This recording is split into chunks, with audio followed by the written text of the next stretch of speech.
bisa menfitnah, bisa memflaying victim, flaying victim. Saya korban dan flaying victim flying victim. Ini luar biasa, saudara. Ini jahat loh, saudara ya. Saya katakan ini jahat banget.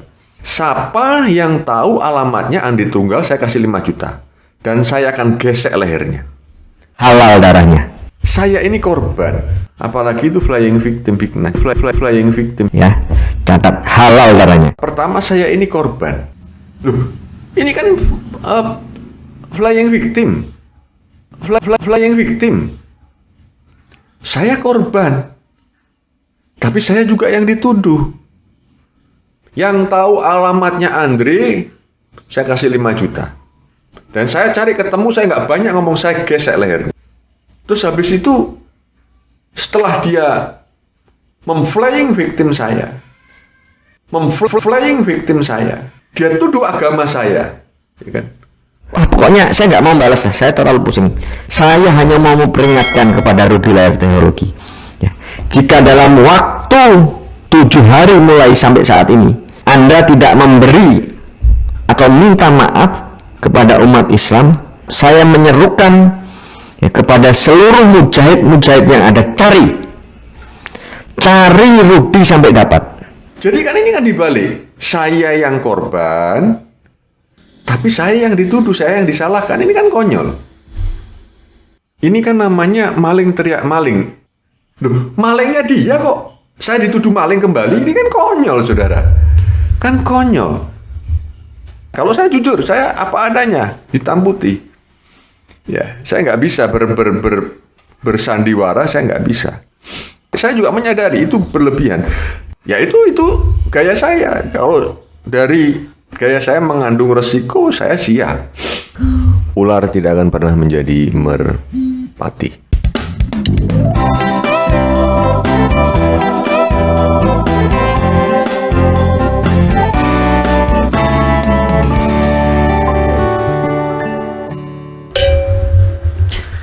Kenapa saya idealisme begitu kuat ya?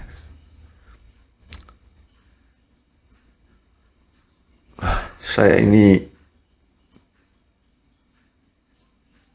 bejat ya. Bejat-bejatnya itu orang itu saya. Saya itu sampai malu mau menceritakan masa lalu saya begitu detail kayak Risuli ya, begitu bangganya. Bukan, saudara. Kalau si Risuli itu nggak ada setai kuku saya ya. Dia ngomong pernah ini pernah itu, nggak ada, saudara. Tapi jujur, hati saya, kalau saya baik, saya bisa lebih baik. Saya dulu waktu muda remaja, saya ini termasuk orang bodoh.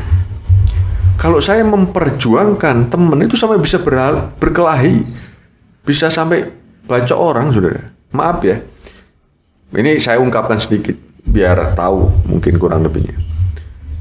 Saya 2 kali baca orang, sekali dulu bukan potong ya, baca sama potong sama. Sekali itu pernah pakai martil dulu ya, tapi itu masa lalu lah. Oke, kita lewatin saja. Saya belajar, saudara, sekali lagi ketika saya dulu ya, ini cerita ya, saya jadi pendeta, saya itu ingin jadi orang baik gitu ya, orang baik ya, sekitar umur ya 27, 26, 27, jadi orang baik gitu. Hanya itu cita-cita saya enggak, saya pengen kaya. Ya kalau dalam perjalanan misalnya ya alhamdulillah, kalau enggak ya saya hanya ingin jadi orang baik. Orang yang benar-benar baik dan menjalankan hukum-hukum Allah, itu saja. Dan sekarang saya sudah menemukan, walaupun ada juga Islam yang tidak baik, tetap ada. Kenapa kadang saya senekat itu? Ini adalah isah, ini adalah marwah. Kehormatan dan harga diri saya udah diinjak-injak. Sampai saya mau tulis itu tadi. Yang tahu alamatnya Andre, saya kasih 5 juta. Dan saya cari ketemu, saya nggak banyak ngomong, saya gesek lehernya. Saya kan kemana punya, karena begini, ini kehormatan. Isah dan harga diri saya nggak ada gitu loh. Saya kira orang Muslim yang nggak marah berkaitan dengan, memang ada juga yang kontra, saya juga hargai. ya bagi saya bukan orang waras. Di mana isah kamu? Saya mau tanya. Bukan berarti saya mau membela ya, ini hanya kerangka pikir saja. Di mana isah kamu? Di mana marwah kamu? Tapi ada juga Islam yang sok-sokan. Wah, kamu terlalu gini, jangan marah. Kau itu kayak malaikat saja. Itu loh. Nah, sini kamu. Ya. Tak caci makinya, tak tuduh. Kamu juga nggak mau. Gitu. Apalagi itu flying victim. Nah, jadi saya kira gini ya. Jangan kita itu berpikir seperti malaikat. Kita ini bukan malaikat. Kita ini faktanya, realitanya manusia yang masih punya perasaan. Saya jujur, saya punya perasaan. Oke, kalau kalian tidak setuju dengan cara marah saya, yes oke. Tapi kalau kalian dianggap itu biasa-biasa saja, tidak ada apa-apa, ya maaf, kalian berarti stres, nggak normal. Loh bagaimana? Isah kalian, marwah kalian, kehormatan dan harga diri kalian dianggap binatang. Dan kalau ini ada orang yang diem aja, ya tidak harus seperti saya. Berarti antum stres. Antum nggak punya kehormatan, antum nggak punya harga diri. Orang yang nggak punya harga diri, orang yang nggak punya kehormatan itu orang stres, orang gila. Makanya ya mudah-mudahan ya, insya Allah idealisme ini saya berharap sampai saya mati ya. Itu saja saudara. Kenapa saya sering sumpah serapah? Ya trust yang bisa dibangun hanya itu, nggak ada lagi saudara. Ular tidak akan pernah menjadi merpati. Oke, baik.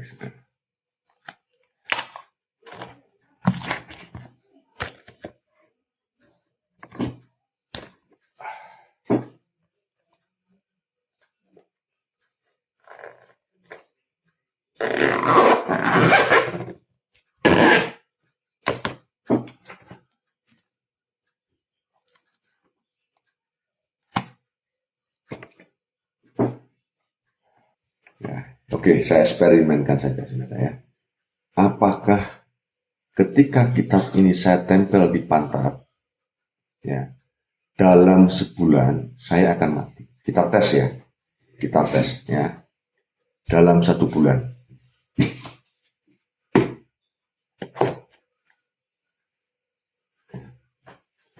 Kita lihat, apakah dalam sebulan saya akan mati? Ya. Kita taruh lagi. Ya. Tuh, udah nyambung lagi. Nyambung? Udah nyambung. Apa itu? Assalamualaikum semuanya.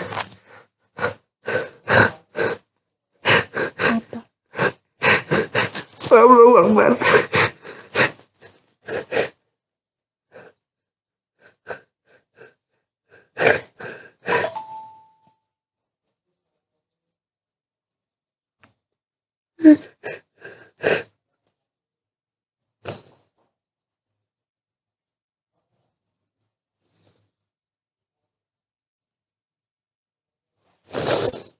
Dah, tenang. Dah ya. Dah dimatiin ya. Udah. Emosinya harus ini dong, suami. Assalamualaikum warahmatullahi wabarakatuh.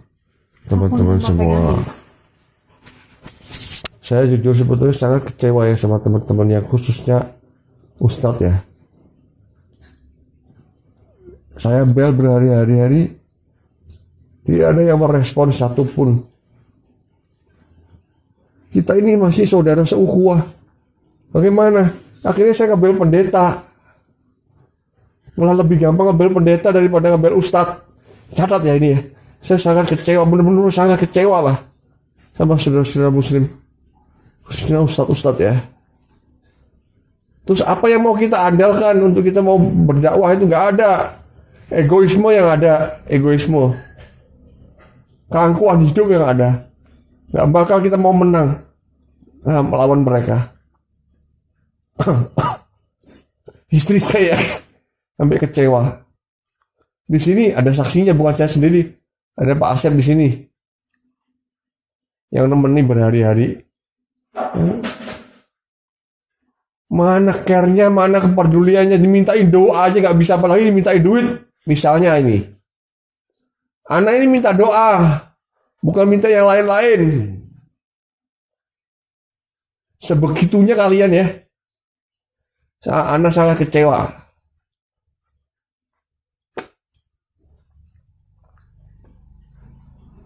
Diupload aja. Amanah dari teman-teman.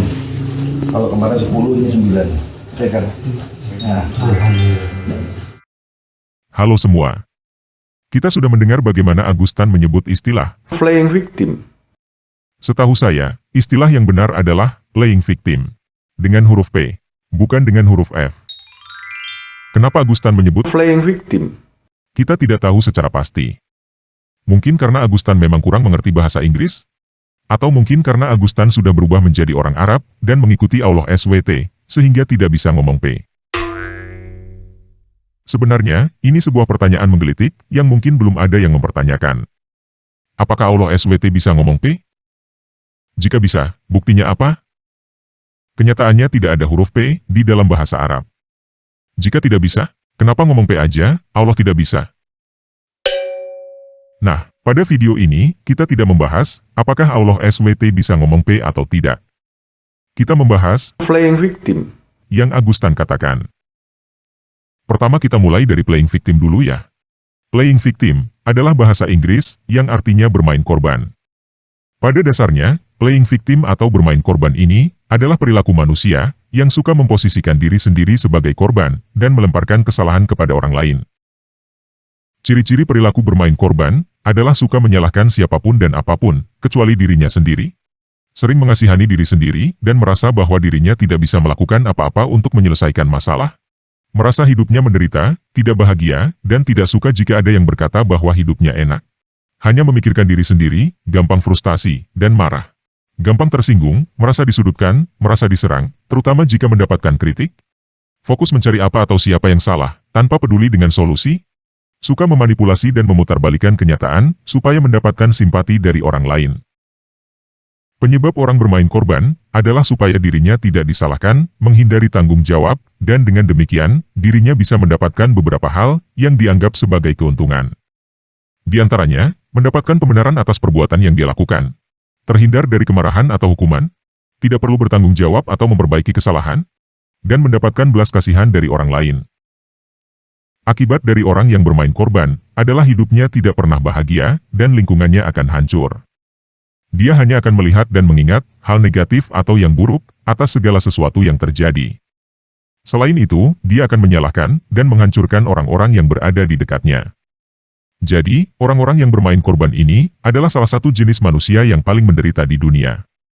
Bukan karena mereka memang menderita, tetapi karena mereka percaya bahwa mereka menderita, dan mereka sendiri yang membuat hidup mereka menderita. Nah, bagaimana cara menghadapi orang yang bermain korban? Yang pertama, adalah jangan terlalu dekat. Jaga jarak supaya kamu tidak disakiti oleh dia. Orang yang bermain korban bisa membuat kita merasa kasihan, ingin membantu dia, dan mengubah hidupnya, supaya menjadi lebih baik. Tetapi, orang-orang seperti ini tidak akan merasa cukup dibantu, seberapapun pengorbanan kamu. Pada akhirnya kamu akan merasa capek, dan dia akan menyalahkan kamu atas penderitaan dia. Jadi, jika kamu bertemu dengan orang yang bermain korban, dan kamu merasa kasihan, kamu boleh membantu dia, tetapi jangan terlalu dekat, supaya kamu tidak disakiti oleh dia. Yang menjadi masalah pada orang yang bermain korban, bukan pada apa yang terjadi pada mereka, tetapi pada sistem kepercayaan yang tertanam di dalam diri mereka. Banyak artikel yang saya baca, menyarankan untuk tidak usah mencoba untuk mengubah mereka, karena mereka tidak akan berubah. Itu adalah karakter mereka. Bagi saya masih mempertanyakan, apakah benar mereka tidak dapat berubah. Tetapi, saya mau memberikan contoh seperti ini. Misalnya ada orang yang percaya bahwa dia bernasib buruk. Anggaplah dia miskin. Jika dia punya hobi bermain korban, dan kamu membantu dia dengan memberikan kekayaan yang berlimpah, kemungkinan dia akan senang sesaat, lalu dia akan kembali berkata bahwa dia bernasib buruk karena hal lain. Jadi, jika kamu mau mengubah orang yang bermain korban, kamu harus mengubah sistem kepercayaan mereka. Ini bukan hal yang mudah, tetapi saya percaya ini bukan mustahil. Nah, bagaimana dengan flying victim? Mungkin, maksud Agustan adalah playing victim. Mungkin juga, karena Allah SWT tidak bisa ngomong P. Atau mungkin juga, yang dimaksud Agustan adalah sesuatu yang lain. Kalau kita ikuti berdasarkan arti kata, flying victim, artinya adalah menerbangkan korban. Dari pengamatan saya, Agustan adalah orang yang punya perilaku bermain korban. Dia menyalahkan siapapun dan apapun, kecuali dirinya sendiri. Tetapi lebih daripada itu, dia merasa punya hak untuk berbuat jahat, dengan alasan dia adalah korban. Jadi sekarang ini, saya mendefinisikan flying victim, dengan perilaku menerbangkan korban, dengan alasan bahwa dirinya sendiri adalah korban. Berdasarkan pengamatan saya, Agustan sudah mempunyai perilaku bermain korban sebelum dia masuk Islam. Bahkan jauh sebelum dia memutuskan untuk melayani di dalam Kristen. Dia bercerita bahwa sebelum dia melayani di dalam Kristen, dia pernah membacok orang. Saya tidak tahu apakah ini benar atau tidak. Tetapi jika hal ini benar, kemungkinan itu terjadi karena sebelum itu dia sudah mempunyai perilaku bermain korban. Bermain korban adalah perilaku yang tidak mengenal agama. Orang beragama apapun bisa mempunyai perilaku bermain korban. Tetapi, saya tidak menemukan data bahwa Agustan membacok atau menghalalkan darah orang ketika dia melayani di dalam Kristen. Saya tidak menemukan data bahwa Agustan menerbangkan korban ketika dia melayani di dalam Kristen. Hal ini membuat saya bertanya-tanya. Kenapa? Ayat yang kemungkinan membuat dia tidak menerbangkan korban ketika melayani di Kristen adalah Matius 5 ayat 39 dan Matius 5 ayat 43-45. Tetapi aku berkata kepadamu, janganlah melawan orang yang jahat. Melainkan, siapa yang menampar pipimu yang kanan, berikanlah kepadanya pipi yang kiri juga. Kamu sudah mendengar apa yang telah dikatakan. Kasihilah sesamamu dan bencilah musuhmu. Tetapi aku berkata kepadamu, kasihilah musuh-musuhmu, berkatilah mereka yang mengutuk kamu, perlakukanlah dengan baik mereka yang membenci kamu, dan berdoalah bagi mereka yang mencaci maki dan menganiaya kamu. Supaya kamu dapat menjadi anak-anak Bapamu yang di surga. Sebab dia menerbitkan mataharinya bagi orang yang jahat dan orang yang baik. Dan dia menurunkan hujan bagi orang yang benar dan orang yang tidak benar. Tetapi, kenapa dia keluar dari ajaran yang baik ini dan masuk Islam? Kemungkinan, karena ketika dia melayani di dalam Kristen, walaupun dia tidak menerbangkan korban, dia masih bermain korban. Dia mengajarkan ajaran Kristen, tetapi di dalam hatinya, dia menolak untuk mengampuni dan mengasihi musuh. Sehingga ada pergumulan di dalam dirinya, antara keinginan untuk balas dendam, dengan larangan untuk balas dendam. Karena dia sendiri seperti itu, dia melihat semua orang Kristen lainnya juga seperti itu. Dia sendiri munafik, oleh karena itu dia melihat bahwa semua orang Kristen juga munafik, supaya dia mempunyai pembenaran untuk berkata bahwa dirinya adalah korban. Itu sebabnya, dia berkata bahwa dia adalah korban, yang diperlakukan tidak adil di dalam pelayanan. Apa yang Agustan cari, sebenarnya adalah penghormatan dari manusia. Motif dia melayani, sebenarnya adalah untuk mendapatkan identitas, sebagai orang yang terhormat. Dan dia merasa bahwa dirinya adalah orang benar, yang layak untuk dihormati, karena dia sudah melayani. Tetapi dia tidak mendapatkan penghormatan yang dia inginkan. Oleh karena itu dia marah. Dari sini saya berharap, kita yang Kristen bisa belajar, bahwa motivasi untuk mendapatkan penghormatan di dalam pelayanan, adalah motivasi yang salah. Alkitab mengajarkan kita, untuk tidak mencari penghormatan dari manusia. Kalau kita perhatikan apa kata Agustan, dia tidak mengerti apa yang benar dan apa yang salah. Yang dia mengerti hanya dipuji atau dihina, yang dia sebut sebagai harga diri. Jika dipuji berarti benar, jika dihina berarti salah. Ditambah karena dia punya mental korban yang tidak mau disalahkan, dia akan menyerang balik, dan menyalahkan siapapun yang membuat dia merasa terhina. Kalau teman-teman mengikuti channel Tanpa Ragi, pada video lain sudah dijelaskan, bahwa orang yang mempunyai indikator benar salah, dari pujian dan hinaan, adalah orang bodoh. Orang seperti ini bisa mati loncat dari gedung, hanya untuk mendapatkan pujian sebagai orang berani, atau menghindari hinaan sebagai pengecut.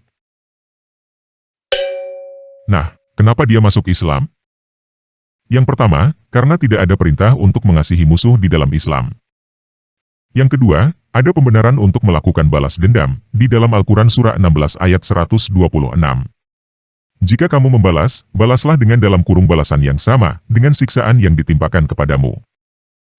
Ditambah lagi Al-Quran Surah 2 ayat 191 berkata, bunuhlah mereka, dalam kurung yang memerangimu, dimanapun kamu jumpai, dan usirlah mereka dari tempat mereka mengusirmu. Padahal, fitnah itu lebih kejam daripada pembunuhan. Lalu janganlah kamu perangi mereka di Masjidil Haram, kecuali jika mereka memerangimu di tempat itu. Jika mereka memerangimu, maka perangilah mereka. Demikianlah balasan bagi orang-orang kafir. Jadi, Agustan merasa bahwa dia sudah mendapatkan ajaran agama yang cocok dengan dirinya, yang suka bermain dan menerbangkan korban. Kesimpulan saya sementara ini begini.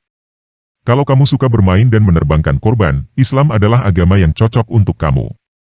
Tetapi kamu perlu tahu bahwa hal itu tidak membuat hidup kamu menjadi lebih baik dan bahagia. Hidup kamu sendiri akan lebih menderita, karena apapun yang terjadi, kamu akan selalu menjadi korban.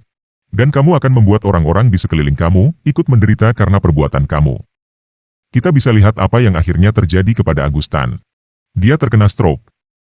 Stroke adalah salah satu penyakit yang bisa terjadi karena gangguan psikologi. Dia sakit stroke karena dia terlalu frustasi, dendam, dan marah. Kalau kamu tidak mau kena stroke karena terlalu sering bermain korban seperti Agustan, dan kamu mau hidup kamu lebih baik dan bahagia, kamu harus bertobat. Kamu harus berhenti bermain korban, apalagi menerbangkan korban. Karena sebenarnya kamu memang bukan korban. 1 Korintus 10 ayat 13 berkata, pencobaan yang kamu alami adalah pencobaan biasa bagi manusia. Elohim itu setia. Dia tidak akan membiarkan kamu dicobai melebihi kekuatanmu. Sebaliknya, saat pencobaan itu datang, dia akan membuatkan jalan keluar, supaya kamu dapat menanggungnya. Jadi begini. Kamu menderita karena kamu percaya bahwa kamu menderita. Kamu bisa berhenti menderita dengan cepat, hanya dengan mengubah sudut pandang kamu. Dengan demikian, kamu mampu menerima kritik dan tanggung jawab, sehingga hidup kamu menjadi lebih baik. Bagaimana caranya? Yang pertama, adalah kamu harus menerima kabar baik, bahwa kamu sudah diampuni dengan pengorbanan Yesus. Yang kedua, adalah kamu harus mengampuni orang lain, karena kamu sudah terlebih dahulu diampuni. Yang ketiga, ada di dalam Filipi 4 ayat 8.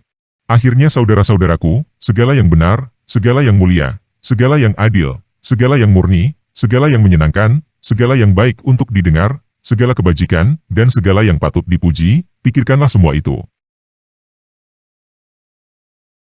Oke, sekian video kali ini. Yesus Kristus penguasa saya, mengasihi kamu.